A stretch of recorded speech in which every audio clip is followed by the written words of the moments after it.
So what we're going to do is just review the 8 energies, not all 8 energies, but the 4th, which is push.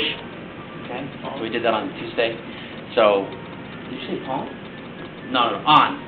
Oh, okay, push is on. Okay, yes, push is on. Yeah. And the first one. this is that push from the form. Right. Okay, as a posture. Okay, but it's deceptive because it isn't really pushing. So when we do push hands, we talked about last time that someone is always like really pushing and poking and stuff when they're doing push hands. It's usually someone that's new or they're shoving a lot, thinking that's what it's about. Hey, and you can do that. I mean, there is a time when you find, but it's when you find the other person's center that you shove all of a sudden. Okay, it isn't before you found their center. Okay. We talked about it. The 8 diagram, the I Ching for it was a yang yao, a yang, solid line, yin, and then yang. So the yin was hidden. So when we do push hands, right? So if I'm here with Mr. Harris, and if we're doing push hands, okay, we're circling. Take the left and right foot forward. Okay. If we're circling and doing our playing some push hands, and we're feeling out, it would mean that I'm not just pushing when I decide to push, but I have a constant pressure push because my pushing is feeling for his center. Right? My push is feeling for his center. And if I can find his center, then I can push it. Okay? Of course, when we do the drill, his job is to keep hiding his center or yielding so that I can't find it. So as a drill, not as freestyle pushing it, that's what he would do. Okay.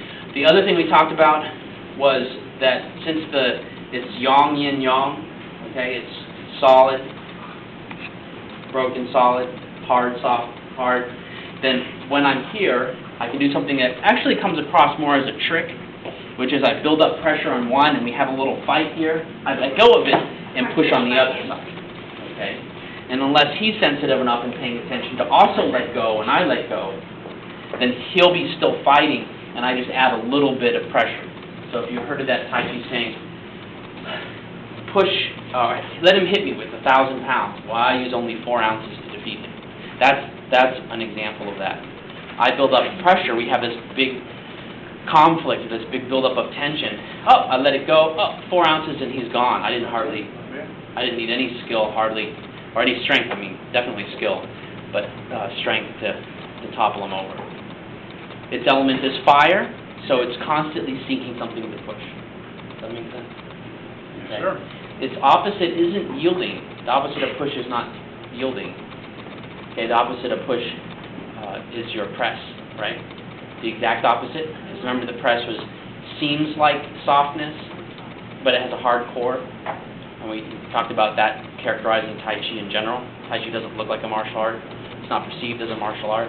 Most people who sign up for it, except my day class, we found out, knew it was a martial art when they signed up. Okay, they were just like, oh, I thought it was just exercise. It's like, well, it is exercise. You know, that's how most people do it, and that's cool. Okay, but if you really want to get all the benefits from it, then you want to understand it as a martial art. But still, no one you know will look at you and think that you know martial arts if you're studying Tai Chi.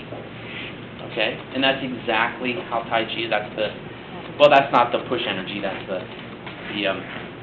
Qi, okay, the press energy, the yin on the outside and the hard core on the inside.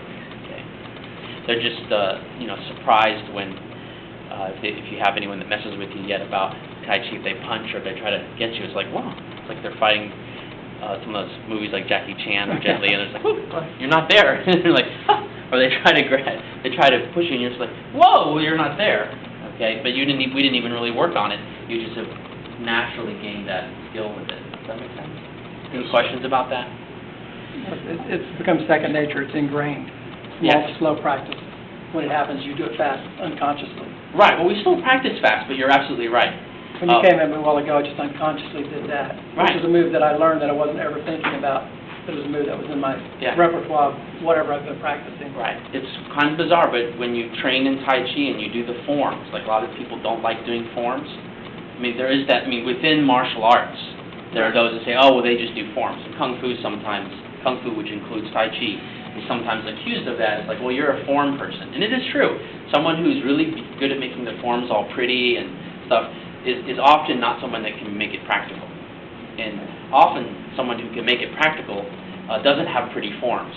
You know, like who do you want with you in a dark alley? It's probably not the guy who won the forms championship, right? The guy who won the full contact fighting, or you know, who doesn't look pretty and it doesn't flow and it's kind of rough and unorthodox, you know. But the training method really does work when you do those long forms like we do, the 108 Tai Chi or the 108 in the Kung Fu. You do the same moves over and over. You train your nervous system. Right. So now when you're with someone, even without even practicing the application, now we want to practice the application, but even without, we haven't really practiced that application, and it just came out of you automatically, because that's what's been trained into you. Instead of going, you went, you know, it was the only that your body already knew that you already programmed it. And it was just like the move. Yeah, it's like it was like the program was running in the background. Right. Yeah. Any other questions or comments? Okay, fantastic. Let's practice.